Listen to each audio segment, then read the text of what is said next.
Mình xin giới thiệu với anh chị em nhà mình một cái lô đất ở 59,2 mét vuông tại Nghĩa Trụ, Văn Giang, Hưng Yên. Tài chính chỉ có 2,5 tỷ thôi. Đây chính là cái vị trí của lô đất này. Đấy. Mặt tiền 4,2 m, hậu 4,2 m, rất là vuông vắn đẹp. Đường trước đất này. Đường trước đất là rơi vào 2,6 2,7 m. Ô tô vào đất được nhé. Cách một nhà là đã ra trục áp phan rồi. Đấy. Đối diện bên này đó là khu quy hoạch sân chơi. Còn bên kia là Vin này. Bên này là trường học này. Xung quanh là tiện ích rất là ngập tràn rồi. Thế nên là anh chị em mình mà có nhu cầu thì inbox em Huyền để được tư vấn nhé.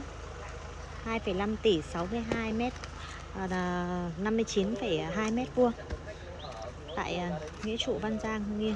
Đấy, cư dân xung quanh này